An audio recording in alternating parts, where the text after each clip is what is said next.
L'histoire de la Martinique a commencé pratiquement avec la canne, le sucre et le rhum. C'est vrai qu'au départ, le rhum était expédié directement en métropole, un peu en vrac et sans identité, et que le rhum n'avait pas d'appellation à cette époque-là. C'est le père Edmond Lefébure, supérieur du couvent des Frères de la Charité et de surcroît savant alchimiste, qui a eu l'idée de créer la première distillerie-sucrerie au pied de la montagne Pelée, pratiquement sur la commune de Saint-Pierre. Le roi Louis XV, à une époque, a voulu interdire l'importation du rhum en métropole simplement pour protéger ses eaux de vie. Et étant donné qu'on ne pouvait pas exporter le rhum vers la métropole, on a cherché à l'exporter vers la Nouvelle-Angleterre, c'est-à-dire les États-Unis d'aujourd'hui. Et c'est vrai qu'on a choisi un nom à consonance anglo-saxonne un petit peu pour pénétrer ce marché-là. D'ailleurs, il faut dire que très tôt, notamment au début du 19e siècle, Saint-James a élaboré une stratégie de communication très avant-gardiste, notamment par une grande banderole sur les hauteurs de Saint-Pierre qui annonçait aux bateaux qui arrivaient dans la rade que bon, ils étaient au pays du rhum Saint-James, ils arrivaient à Saint-Pierre donc. Et depuis, ce côté avant-gardiste n'a cessé de se développer puisque une forte réclame de nombreuses affiches notamment et de cartes postales de l'époque parlaient du pays du rhum Saint-James ou de l'île Saint-James. Aujourd'hui, on a toute une iconographie sur l'histoire du rhum Saint-James qui est encore très présent. Et c'est vrai que la marque a été déposée en 1882 sous le nom Rhum des Plantations Saint-James. En plus de toute cette réclame, de toute cette communication, de tout ce marketing, ils ont innové quelque chose de très particulier, c'est la forme de la bouteille. Alors pourquoi la bouteille carrée? Tout simplement pour avoir un empilement rationnel lors du transport dans les bateaux et éventuellement ne pas avoir trop de casse lors des grandes tempêtes. Et c'est vrai que cette bouteille carrée qui a aujourd'hui fait le tour du monde a été dans un premier temps labellisée, déposée. Aujourd'hui, seul Saint-James peut effectivement produire des bouteilles carrées de cette forme-là. Saint-James, c'était l'une des plus grandes distilleries qui existait à Saint-Pierre. C'est vrai que la Martinique était déjà en 1902 devenue premier producteur mondial de rhum. Et bien entendu, tout ça en 1902 a été détruit complètement par l'éruption de la montagne Pelée.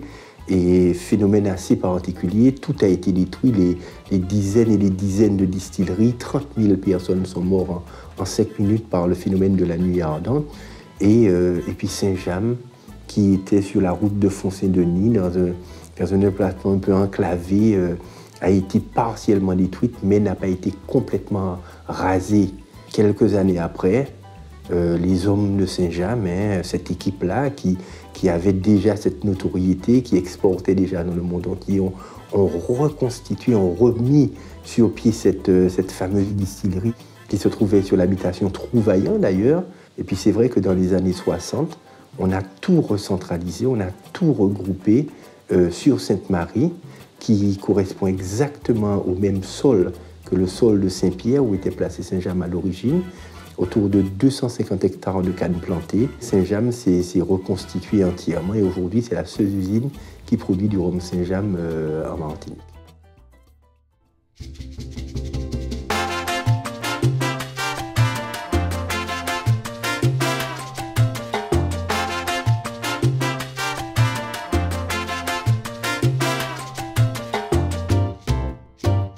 La canne à sucre est une graminée, elle a un cycle annuel et une fois coupée, elle repose sur la même souche. La croissance se fait pendant la saison des pluies, puis la récolte se fait pendant le carême, période sèche où la canne sera gorgée en sucre.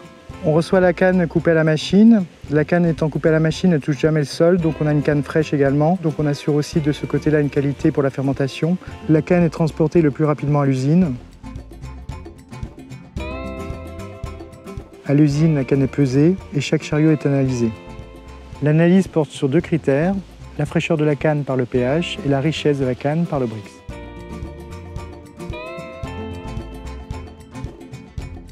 Pour être broyée et extraire le maximum de jus, la canne est préparée à l'avance. Cette préparation se fait grâce à un coupe-canne et un shredder qui vont déstructurer la canne et la réduire en petits morceaux qui seront plus faciles à broyer. Le broyage se fait à froid et entre 4 moulins pour extraire le maximum de jus. Pour augmenter cette extraction, nous rajoutons de l'eau au moulin. En diluant ainsi le jus avec de l'eau, nous allons avoir des fermentations beaucoup plus rapides et éviter des chocs thermiques qui tueraient les levures. La matière sèche qui sort après broyage sert de combustible. Cette matière sèche qui s'appelle bagasse est brûlée dans une chaudière et à partir de la chaudière, nous allons fabriquer de la vapeur. C'est cette vapeur qui va entraîner tous les moulins et également servir à la distillation du rhum. La fermentation est rapide, 18 à 24 heures, et ainsi on garde toute la qualité et la fraîcheur de la canne. Nous produisons à peu près une dizaine de cuves par jour, des grosses cuves de 44 000 litres. Et tout au long du process, nous avons des mesures de densité, de Brix, de pH et de vérification de tous ces paramètres afin de garantir qu'on ait le meilleur rhum au coulage. Le vin est distillé dans des colonnes dites créoles, adaptées à un vin à bas degré. La distillation repose sur un échange entre de la vapeur et du vin. Le vin va couler par gravité de plateau en plateau. Parmi ces plateaux et au milieu du vin, la vapeur va monter. La vapeur va se charger en alcool qu'elle va puiser dans le vin. Le vin, lui, va s'épuiser en alcool et va donner un sous-produit qui s'appelle la vinasse. La vapeur, en montant dans la colonne, va former des vapeurs de rhum. Ces vapeurs de rhum, une fois condensées, vont donner le rhum de coulage. Le point essentiel à maîtriser à la distillation, c'est le degré de coulage, puisque le meilleur compromis aromatique se trouve entre 65 et 75 degrés. Une fois que nous avons la distillation effectuée, nous avons tous les arômes. Il suffit alors de réduire au degré voulu. Ensuite, par dégustation, avec le maître de chai, nous sélectionnons les produits qui iront pour le rhum blanc, pour la mise sous bois et pour le rhum vieux. Chaque jour, on a la charge, l'œnologue et moi, de déguster les rhums de coulage. Et à partir de là, ça nous permet déjà de faire un classement, de pouvoir garder du rhum pour le blanc, pour le 55, le 50 et peut-être même parfois pour des cuvées spéciales, et envoyer une partie sous bois et une partie en vieillissement. Alors les rhums sous bois sont des rhums paille, ambrés et vieux.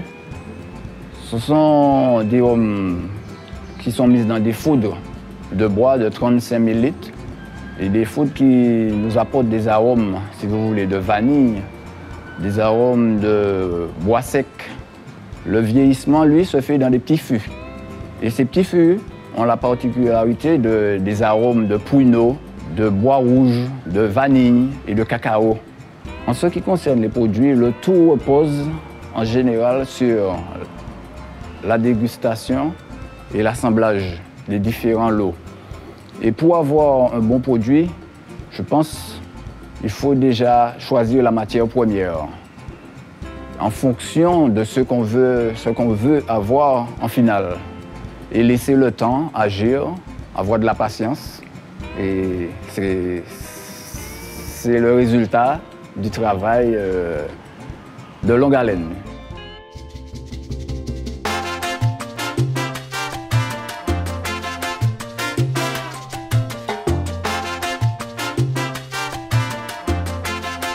Je vais vous présenter la gamme des rhums St. James. Donc on va commencer par le rhum blanc, 50 degrés, qui est un rhum fort et parfumé. Il est conseillé pour la préparation des petits punch. Le petit punch en Martinique, c'est la boisson traditionnelle par excellence. Il se compose de sirop de sucre de canne, de citron vert et de rhum blanc. Ensuite, nous rentrons dans la catégorie des rhums élevés sous bois. Donc on commence par le rhum paille, qui a 12 mois d'affinage en foudre de chêne. Il est conseillé également pour la préparation des petits punch, mais le plus du rhum paille, c'est qu'en fait, du fait de son passage en fût, ça le rend plus fruité, plus parfumé, moins agressif. On dit en Martinique que c'est le petit punch des dames. Ensuite, le Royal Ambré, donc c'est un rhum qui a séjourné 18 mois en foudre de chêne. Il est conseillé pour la préparation des planteurs. Les jus de fruits les plus recommandés sont des jus de fruits très sucrés, comme le jus d'ananas ou le jus de mangue. Ensuite, nous rentrons dans la catégorie des rhums vieux. Le rhum vieux traditionnel de la Martinique a 3 ans d'affinage dans des petits fûts de 200 litres.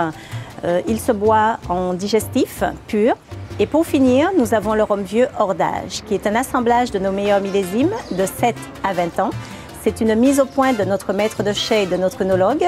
C'est un rhum qui a été primé plusieurs fois à l'échelon national et international.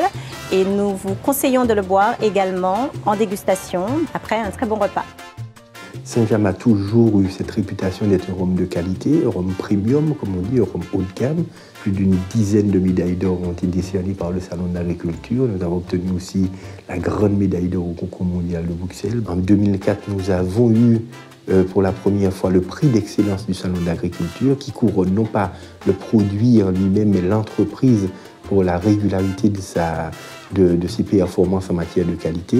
Et en 2008, donc, on nous a redonné ce prix d'excellence au Salon de l'Agriculture, ce qui pour nous est effectivement une consécration parce que Saint-James a un passé, Saint-James a aussi un présent et ça c'est très important. Le présent aujourd'hui s'appelle qualité en fait.